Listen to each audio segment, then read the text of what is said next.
Avant toute chose, je tiens à mettre en place cette alerte spoiler très spéciale sur la totalité d'Undertale. Je sais que le jeu est en anglais, mais il en vaut vraiment le coup. Il n'est qu'à 10 € sur Steam et est possiblement l'un des meilleurs jeux de tous les temps. Je refuse que quelqu'un soit spoilé à cause de moi. Vous aurez été prévenus. Mes amis, ici Captain Hype, et bienvenue dans cette dernière vidéo Undertale de ma micro-série. Petite précision, ce ne sera certainement pas la dernière. Premièrement, la critique du jeu dans Show Me Your Games, qui arrivera dans plutôt longtemps en fait, et ensuite d'autres théories, plus courtes que ces trois dernières, de toute évidence, à moins que je n'ai une révélation entre temps, ce qui pourrait arriver après tout. On va simplement faire une petite pause, mais Undertale reviendra, je pense, un de ces quatre. Quoi qu'il en soit, nous allons aujourd'hui traiter de notre premier crossover.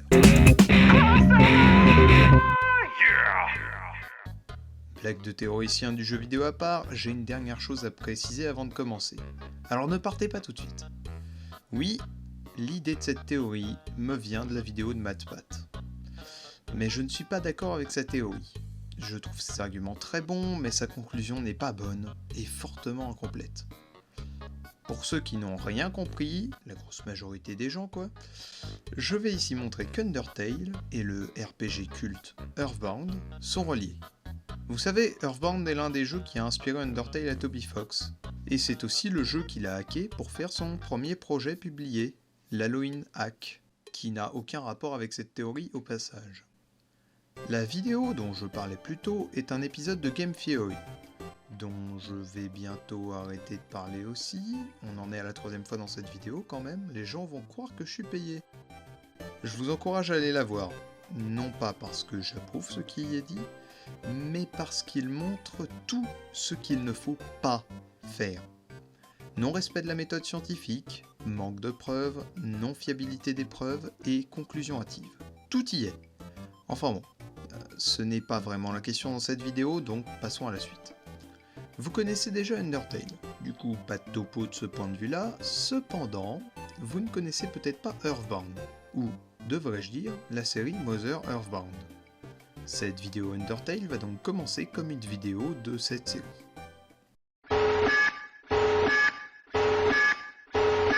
Mind-blowing theories!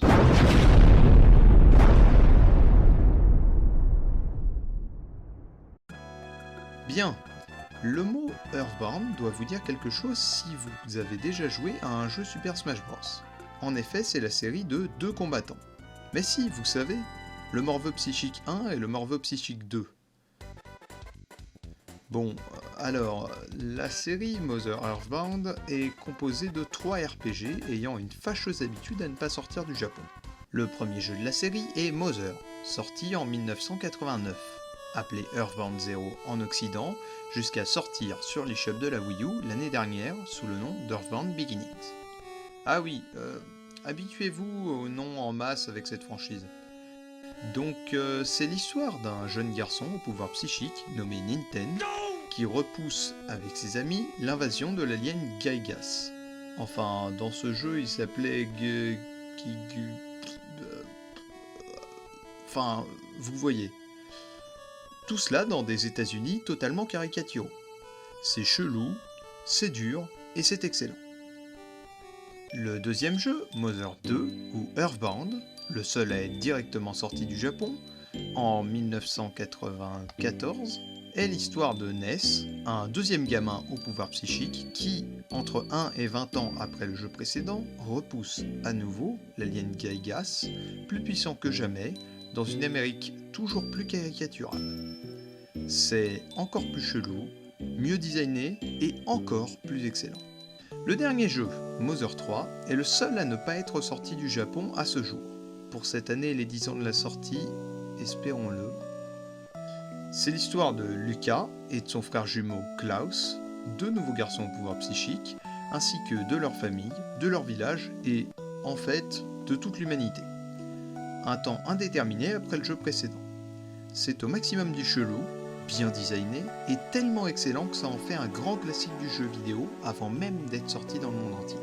Et là, pour que vous compreniez mieux la suite, il va falloir que je spoil plus ou moins une partie des 3 jeux. je vous encourage fortement à passer votre chemin. Mother d'abord. La raison pour laquelle Gygas attaque la Terre est qu'il a été élevé par les grands-parents de Ninten, qui ont appris l'existence des pouvoirs psychiques de lui, transmis au protagoniste. C'est pourquoi il attaque et réattaque dans Earthbound. Il veut empêcher les humains de devenir trop puissants.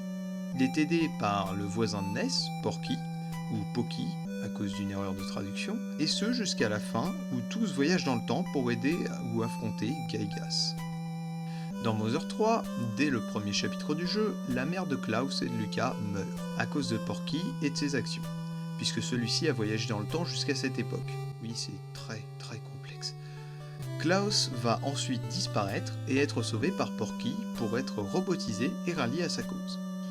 Voilà, je crois que c'est la fin de ce très long topo. Bon, c'est une évidence, Undertale est très fortement inspiré d'Earthbound. Des dates en X, entre guillemets, aux jeux de mots nuls.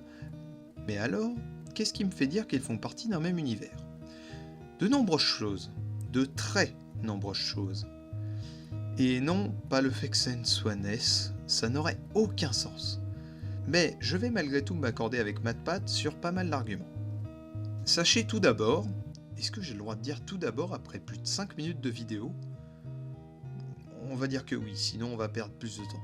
Il faut bien se rendre compte qu'à cause de leur humour absurde et de leurs histoires partant rapidement en banane, les univers d'Undertale et de la série Mother ont des spécificités très rares, et donc il faut comprendre qu'une ressemblance ne peut pas être un hasard.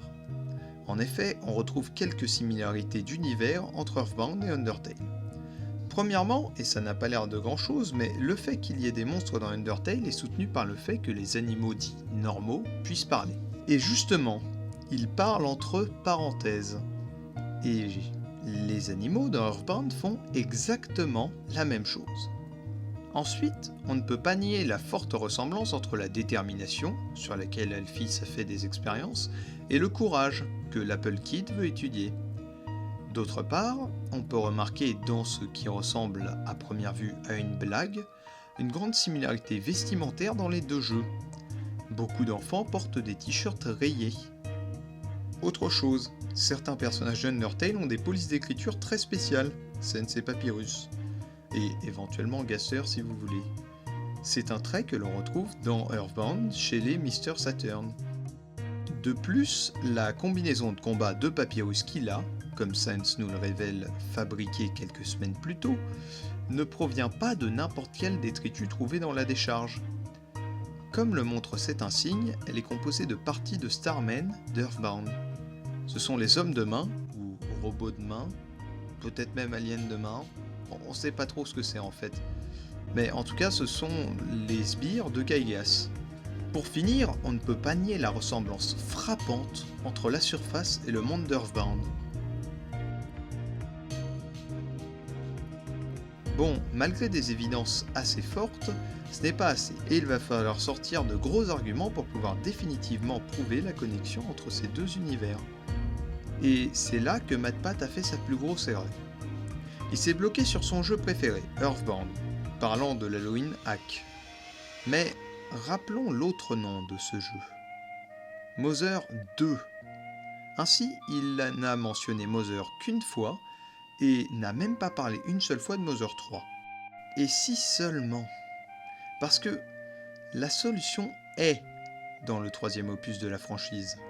Vous savez peut-être comment le projet d'Undertale a commencé. C'était en fait une blague de Toby qui disait bosser sur la suite d'une hack totalement imaginaire d'Earthbound, du nom d'Underbound. Il disait donc travailler sur Underbound 2. D'accord, donc si Underbound aurait été basé sur Earthbound, sur quoi serait basé Underbound 2 ? Facile, sur Earthbound 2. Et quels sont les autres noms d'Underbound 2 et d'Earthbound 2 ? Undertale et Mother 3. Et en effet, la ressemblance entre les deux jeux est massive. Ok, spoil méga énormissime de Mother 3. Si vous avez déjà joué à Undertale ou à Earthbound, je vous conseille très vivement de jouer à Mother 3. Une très bonne traduction en anglais existe et il paraît qu'une en français vient de sortir pour les 10 ans du jeu. Sachez que ce jeu est un véritable chef-d'œuvre et je n'ai jamais entendu parler de quelqu'un ayant fini le jeu et ne l'adulant pas aujourd'hui. Genre, vraiment jamais. C'est culturellement, psychologiquement, politiquement, philosophiquement et sociologiquement extrêmement riche. Et je ne déconne pas.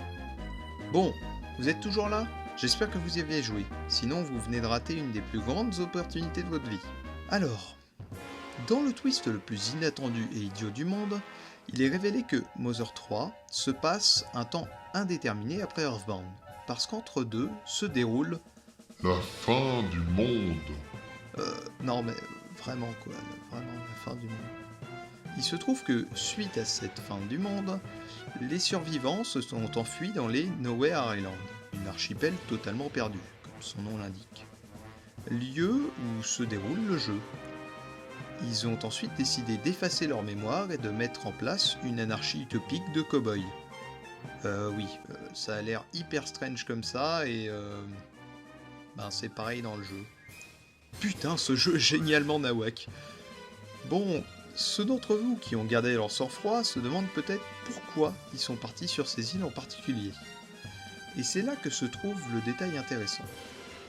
Sous ces îles se trouve un monstre au pouvoir gigantesque, un dragon, bloqué par un sort magique, et ce n'est pas tout.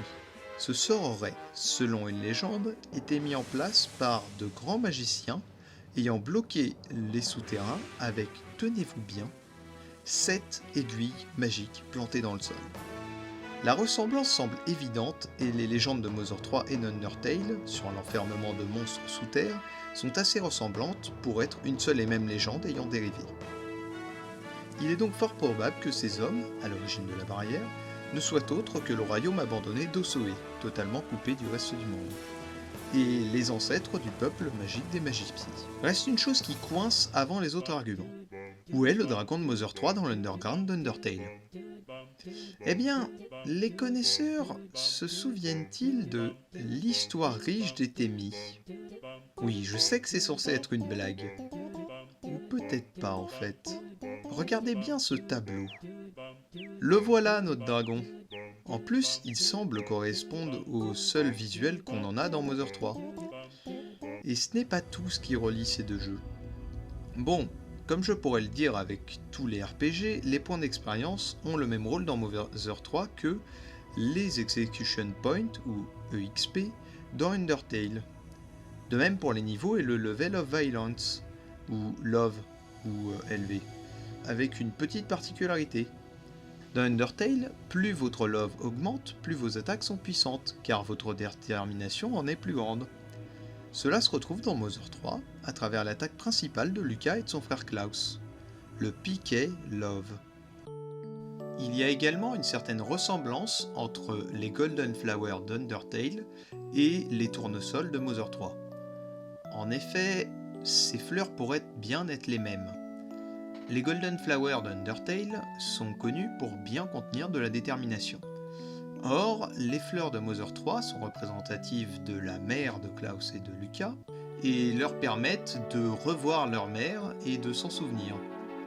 Étant donné qu'elle peut toujours apparaître même après sa mort, on pourrait penser que les tournesols de Mother 3 contiennent eux aussi de la détermination.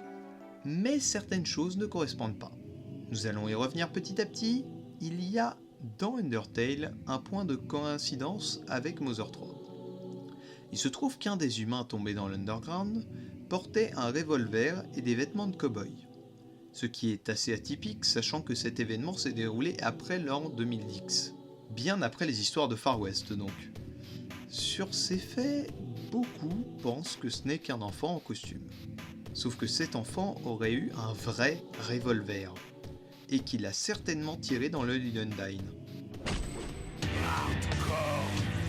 Donc c'était vraiment un cow-boy. Bon, comment est-il arrivé là ? Bon, il y a peu de chances que ce soit Emmett Brown qui ait voyagé dans le temps. Donc je dirais plus que c'est un humain, après Mother 3. Et voilà, on vient de heurter un paradoxe. Ceux qui ont fini la suite d'Earthbound savent qu'il n'y a pas d'après Mother 3. Vous vous souvenez du dragon ? Disons qu'il y a une raison pour laquelle il fut scellé sous terre. Sa libération, qui arrive tout au long du jeu, provoque comment dire, une purification du monde, une sorte de fin et de relancement du monde en mieux. Et donc, il n'y a pas de monde à proprement parler après Mother 3. C'est plus un reboot qui se déroule.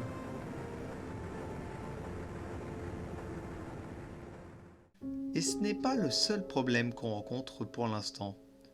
Sur les humains tombés dans l'underground toujours, il est très fort possible que l'un d'entre eux ne soit autre que l'un des personnages principaux de Mother 3. Kumatora. Comment je le sais ? L'humain dont je parle utilise des gants pour combattre, mais pas n'importe quels gants.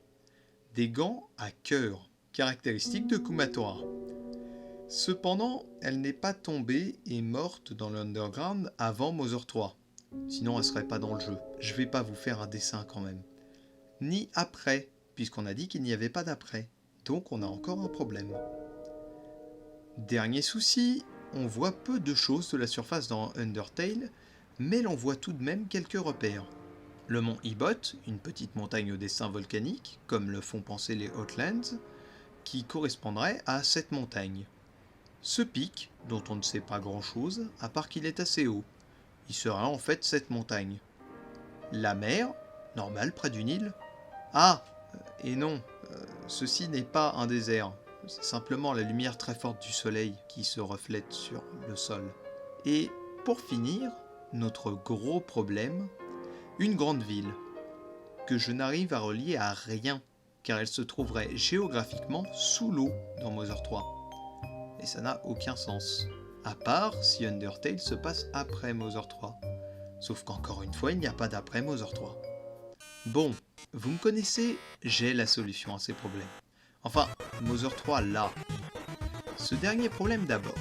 La réponse se trouve dans la fin du monde en elle-même, avant les événements du jeu. Étant donné que le seul endroit encore habitable est une île, et que celui qui nous raconte cette histoire, Leader, oui ce type fait plus de 5 mètres de haut, nous fait comprendre que tout le monde savait que cette catastrophe allait arriver, étant causée par les excès des hommes. On peut déterminer que cette fin du monde fut une énorme inondation, un effet secondaire de la pollution et du réchauffement climatique, justement dénoncé par le créateur de Mother, Shigesato Itoi. Cette ville pourrait donc bel et bien se trouver sous les eaux de Mother 3. Bon, ok, mais ça n'explique pas nos deux autres problèmes. Et la solution est dans la seconde fin du monde, celle du dragon, le reboot. Celui-ci a le pouvoir de recréer le monde, en bien comme en mal. Tout dépend de qui a tiré le plus d'aiguilles pour libérer la bête. Et donc des intentions de celui qui a absorbé le plus de puissance et qui a le plus puissant Piquet Love, soit celui qui a le plus de détermination. D'après Shigesato Itoi, si quelqu'un au cœur pur tire le plus d'aiguilles, le monde sera recréé en bien. Si quelqu'un au cœur impur tire le plus d'aiguilles, le monde sera recréé en mal. En revanche, si quelqu'un sans âme réveillait le dragon, le monde serait totalement détruit. Après une course effrénée entre Klaus et Lucas, Lucas a gagné. Après le meilleur, enfin le pire, le plus puissant, disons, des moments vus dans un jeu vidéo, les vrais comprendront, le dragon a donc fait renaître le monde en bien. Ça peut vouloir dire deux choses. Qu'un nouveau monde super cool a été créé, ou bien que le même monde a été recréé en mieux et en amélioré pour que le dragon n'ait plus à être réveillé. Étant donné la scène The End, point d'interrogation, quel que soit ce qu'il s'est passé, tous les personnages ont pu renaître dans ce nouvel univers. Cela laisse tout de même un avantage pour la deuxième solution. Mais l'autre reste possible.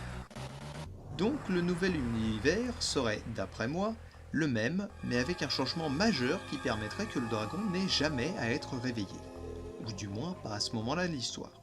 Et quand je dis un nouveau monde avec un changement majeur, les plus geeks, comme moi, doivent sauter de joie. Parce que ça veut dire un changement d'événements du passé et une construction de timeline. Comment ai-je pu tenir 3 épisodes sans parler de ça ?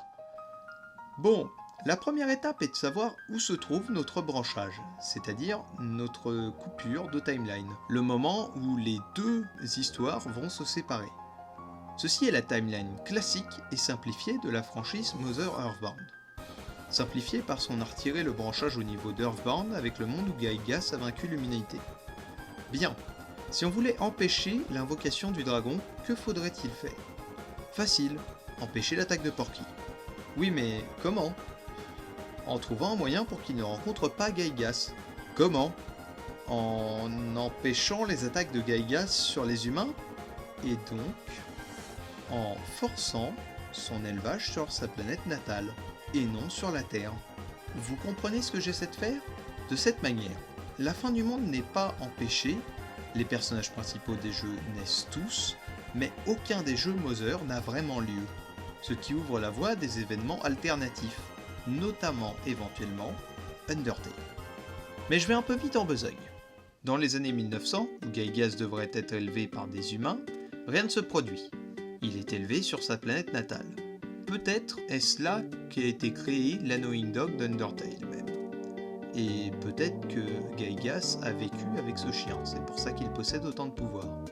Mais je vais un petit peu loin. Ainsi, les pouvoirs psychiques extraterrestres ne sont jamais transmis à l'humanité. 80 ans plus tard, naît le jeune Ninten. Mais il ne part jamais à l'aventure. Si la théorie disant que ce dernier et sa meilleure amie Anna sont les parents de Ness est vraie, celui-ci ne naît jamais. Sinon, tout comme Ninten, il ne lui arrive rien de spécial donc on s'en fiche. Le fait que les héros des 2 premiers jeux de la franchise Mother ne fassent rien va cependant amener à des événements inattendus, principalement un que j'expliquerai plus tard. En 2010, 20 ans après Earthbound, un enfant va tomber à travers la barrière. Plus tard, la fin du monde aura malgré tout lieu. Le fait que les pouvoirs psychiques ne soient jamais transmis à une petite partie de l'humanité ne change pas le fait que l'humanité continue de polluer et de causer le réchauffement climatique. Les survivants de cette inondation gigantesque s'enfuiront dans l'archipel des Nowhere Islands. Cependant, l'invasion de Porky n'aura pas lieu. Kumatora, dans la recherche de son passé, puisqu'on lui a en fait menti sur son passé et qu'elle n'est pas la princesse du royaume d'Ozoé, étant donné qu'on a effacé sa mémoire avant, va tomber dans l'Underground et sera tuée par Asgore. Elle sera suivie par un autre humain, celui qu'on appelle par défaut le 7ème, celui de la justice. Petit à petit, l'humanité se reconstruira alors que l'eau retrouvera très lentement sa hauteur normale, allant même jusqu'à avoir de grandes métropoles. Et ce jusqu'aux événements d'Undertale, et la tombée de Frisk, le 8ème humain, ou bien la renaissance de Kara, enfin, au choix.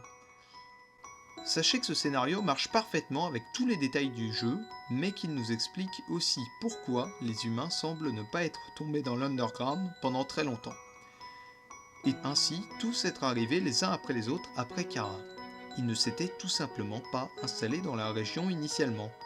Pour préciser, les humains du royaume d'Ozoé avaient dû vaincre les monstres et les bloquer dans l'Underground, avant de partir et de s'installer ailleurs. C'est pourquoi Kara a dû haïr l'humanité et fuir dans l'Underground. Étant donné ses traits physiques, c'était un descendant du peuple d'Ozoé. On arrive quasiment à la fin de la théorie, mais j'ai un dernier argument à exposer. Une petite exclusivité car, bien que des gens soient sur la bonne voie, je pense être le premier à l'amener sur la table. Il y a un personnage commun à la franchise Mother Earthbound et à Undertale. Ce personnage pourrait ainsi solidifier le lien que nous sommes en train de construire entre les 2 séries. Disons que je n'ai pas tout dit dans ma vidéo précédente en parlant de Kara, ou devrais-je dire de Travis. J'ai menti quand j'ai dit que Mother 3 était le dernier de la série. Mes amis, je vous présente le monde de Mother 4. Si je ne vous en ai pas parlé jusqu'à présent, c'est parce que Mother 4 n'est pas une entrée officielle dans la franchise, mais un fangame, et certainement le plus gros projet des Mother fans jusqu'à présent. Bien que nos informations soient limitées, on sait que le protagoniste de ce jeu sera un jeune garçon nommé Travis. Et les gens commencent à se rendre compte que Travis ressemble énormément à Kara. Or, Kara a été créée après Travis. Ils ont une même coupe de cheveux, le même t-shirt, les mêmes petites pommettes roses, au point même que si on voulait refaire Travis dans le style d'Undertale, il faudrait simplement dessiner Kara. Mais ils n'ont pas le même nom, allez-vous me dire. À cela, j'ai plusieurs réponses. De 1, Travis aurait pu changer de nom en arrivant dans l'Underground, ce qui se tiendrait s'il avait honte de descendre du peuple qui enfermait les monstres sous terre, ce que je pense être vrai. Ensuite, il est possible qu'à l'époque où il a créé Kara, Toby Fox ne connaissait pas le nom de Travis, l'équipe de développement de Mother 4 ne l'ayant pas révélé. Cela soutiendrait, d'ailleurs, que Kara soit un diminutif de Character. Sans connaître son vrai nom, Toby l'aurait simplement nommé personnage.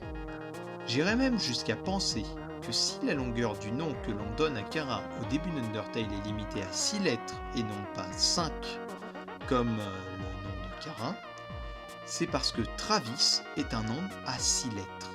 Et rappelons que Toby aurait très bien pu être influencé par l'équipe de Mother 4 puisqu'il fait partie de la fanbase de Earthbound. Alors comment placer Travis sur notre timeline? Rien de plus simple. Si Gaigas est élevé par des humains, Travis possède des pouvoirs psychiques et part à l'aventure dans Mother 4, en 2010 ou 2020X. S'il n'a pas ces pouvoirs, sa vie va changer drastiquement. Il tombe dans l'Underground en 2010. Petit détail pour ceux qui sont à jour au niveau de Mother 4. Je sais que les devs ont laissé entendre dernièrement que le jeu se passe en 1970. Mais à l'époque du développement d'Undertale, personne n'en savait rien, et pensait que ça se passerait entre Earthbound et Mother 3, ce qui correspondrait à la théorie. En résumé, la franchise Mother Earthbound et Undertale se déroulent dans un même multivers. L'un où l'alien Gaigas influe sur les humains, et l'autre où il ne le fait pas, grâce au dragon réveillé par Lucas et Klaus à la fin de Mother 3.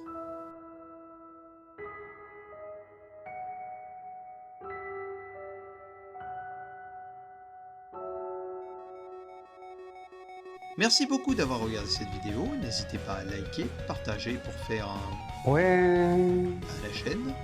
Je profite d'ailleurs du mois des 10 ans de Mother 3 pour sortir cet épisode et pour vous voir cet incroyable jeu méconnu dont on reparlera un jour ou l'autre, et qui est un véritable trésor pour former des timelines sur le multivers Nintendo. Mais ce sera pour une prochaine fois. Sur ce, Captain Hype, out.